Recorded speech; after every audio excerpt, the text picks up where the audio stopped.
السلام عليكم ورحمة الله شباب. رجعنا لكم بحلقة جديدة. زي ما انتم شايفين انا الان مروح من التمرين، وسامحوني تأخرت عليكم اليوم. ومروح من التمرين وأسع وشفت عم ابو يوسف قاعد بطير بالحمام، فقلت اوثق لكم المنظرات، لانه هو مش بعادته انه يصور لكم هيك شغلات. انه هاي الشغلات ما بصور لكم اياها في الفيديوهات تبعيته، انه هو بصور الحمام بالليل. فانا راح اورجيكم اللقطة هاي، خليكم معي. طبعا شباب هيا انا طالع على عم ابو يوسف. طبعا هو ما بيعرف ان انا طالع له.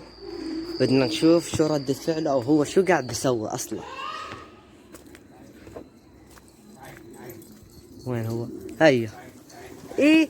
ايوه. شو تسوي؟ بعاقب بالحمام. يا شباب قاعد بعاقب بالحمام، بزبط هذا الحكي ولا ايش؟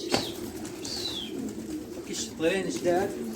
وقاعد بكش طيور جديدة بعدين من وراكو. في بوز حبكين شويه هيك مخه واعي، في بلدي هيك جاي من زواجل، طيرت اخوه بالنهار وشرد من عندي، ضل اخوه قاعد بطير فيه على الليل زي ما انت شايفين. في عندي بوز كمان حبكين هي واعي شويه كمان بطيره على الليل. طبعا هسه الساعه يا اخوان ايه في بولندي وين هو الثاني؟ بولندي ابيض حبيبي. الساعه 6 يا اخوان، 6 و5. شباب قاعد بطير بالحمام الساعة 6:05. طبعا الباقي قد ما طيرتهم يا اخوان، انا اصلا المفروض انزل فيديو اليوم. الحق ولا الحق اصحى.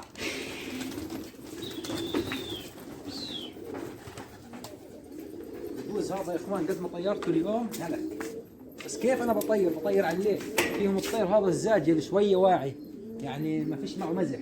تعال تعال، بس ايش ماخذه عجوع، انا ماسكه عجوع. تعال تعال تعال تعال تعال تعال تعال تعال تعال تعال، يعني انا اللي مخليه يقعد لحد الان الجوع. البوز كمان نفس الشيء، البوز بس يعني اهدى منه شوي. تعال تعال تعال تعال تعال تعال تعال تعال تعال، وينه؟ حاط هاي منيش رقبه وديل، طير قوي قوي. اخوه روح الزرقاء، حكى معي صاحبه اليوم مروح له اليوم الصبح، فاليوم هذا لازم نحاول نرجع. هو ما في عليه تحدي، ولكن انه الطير يعني عاجبني مخه، ما دام اخوه روح معناته هذا مخه زي اخوه، لانهم اثنين اخوان من نفس الاهل، فاكيد حيكون مخه زي اخوه. بس لو قدرنا نقعده حنكسب طير قوي مدى الحياه. هي ايوه قرب لهم هي هذا، شايفوا هذا؟ ايوه لابس خراخيل خضراء. عرفت بالعربي متوسطة. ايوه هو هذا. فيا اخوان قاعد انا اصلا بعاقب بالحمام، واجا محمود فجأة هذه اذا ما طبعا يا شباب انا اجيت عليه على الساعة 6:05، مروح من التدريب متأخر، فابصر هو من امتى قاعد بعذب فيهم. دمر الحمام. يا اخوان انا ما بهمنيش كل الحمام تفز، لانه في ما دام ما في طير طاير بهمني انه يكون في حمام على الرفصه. ليش؟ عشان اعرف احطط فيه. تعال تعال، خلاص قبل كان ينزع الاكل، هسه خلاص وعي شوي، حفظ رفصه، حفظ برمه. الليل ما بحفظش، بس ايش؟ تحكم شوي على السطح، على الاقل تستفاد منه فتره زمن من الكش. بعديها اذا صار يقوم يحط اموره تمام، بتصير تبدر عليه شوي تبدر عليه شوي لحد ما تصير تطلعه كوم وموعد ان شاء الله. طبعا يعني ان شاء الله خير الامور. خلينا نفرجيهم طير من الطيور كمان بالمره، طير من الطيور اللي اجت جديده. هذا الطير من الطيور اللي اجت جديد يا شباب. هذا هو طير من الطيور الجديده يا اخوان. طبعا بناء عليه بتقدر تقيس شو جايبين. طبعا نازعينه على طيره باكستانيه.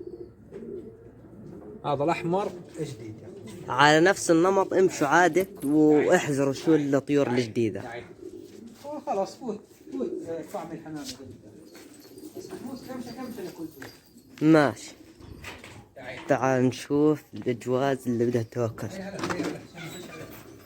ما في الشام. ماشي.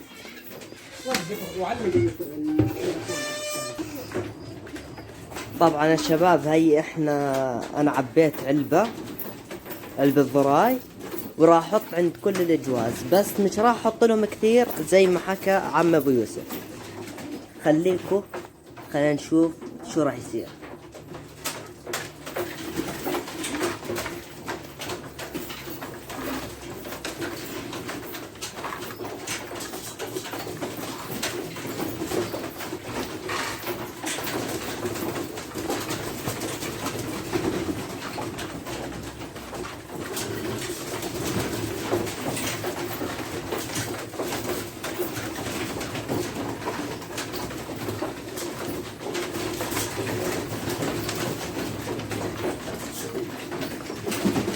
هاي احنا حطينا للجواز هدول، احنا ما حطينا لهم كثير، شوي يعني اشي بسيط.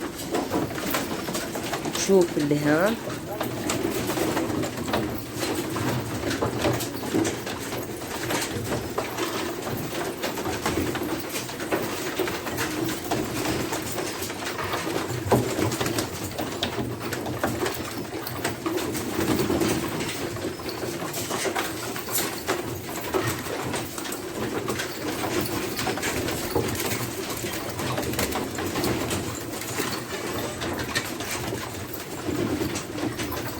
نشوف باقي الجواز عندنا هذول.